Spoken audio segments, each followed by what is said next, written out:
31వ తారీఖు రోజున నవమి తిథి. మనకందరికీ తెలిసినటువంటిది అక్షయ తృతీయ వైశాఖ మాసంలో వచ్చేటువంటిది. కానీ ఈ కార్తీక మాసంలో వచ్చే నవమి తిథి అక్షయ నవమి అని అంటారు. అక్షయ తృతీయకి ఎంతటి ప్రాధాన్యత ఉందో అంతే విశేషము ఈ యొక్క 31వ తారీఖు అక్టోబర్న వచ్చే అక్షయ నవమికి అంతే ప్రాధాన్యత. ఈ రోజున ప్రతి వ్యక్తి కూడాను ఉసిరిక చెట్టుని ఇంట్లోనైనా కానీ క్షేత్రంలోనైనా కానీ ఉసిరిక చెట్టుని నాటాలి.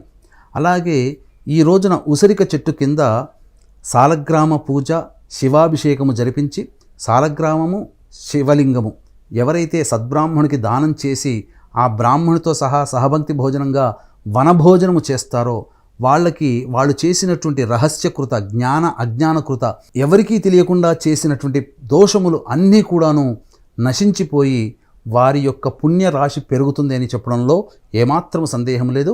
అసలు ఈ రోజున వనభోజనం చేయాల్సినటువంటి రోజు ఈ అక్షయ నవమి అక్టోబర్ 31వ తారీఖు రోజున.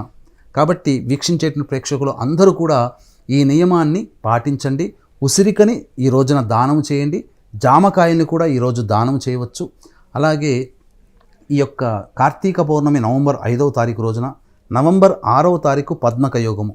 దీన్ని పురస్కరించుకొని మన పీఠమాధ్వర్యంలో మహామహిమాన్విత కాశీక్షేత్రంలో జాతకరీత్యా కలుగు అన్ని రకాల సమస్యల నివారణకి, అలాగే ఈ రవి, బుధ, శుక్ర, గురుగ్రహాలు, శనిగ్రహాల ప్రభావం వలన ఈ అక్టోబర్, నవంబర్ నెలల మాస ప్రభావం వలన 12 రాశుల వారికి సంబంధించి సమస్యలు, ఇబ్బందులు అనేటువంటివి ఉంటాయి. కాబట్టి ఈ యొక్క సమస్యల నుంచి బయటపడడం కోసం సర్వదోష నివారణ పూజల హోమాలు నవంబర్ 6వ తారీఖు రోజున మధ్యాహ్నం 3 గంటలకి ప్రారంభమవుతాయి.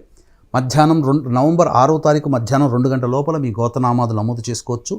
ఈ కార్యక్రమంలో నమోదు చేసుకున్నటువంటి వాళ్ళకి శక్తిపాతము చేసినటువంటి కరుంగలి మాల ఇవ్వడం జరుగుతుంది.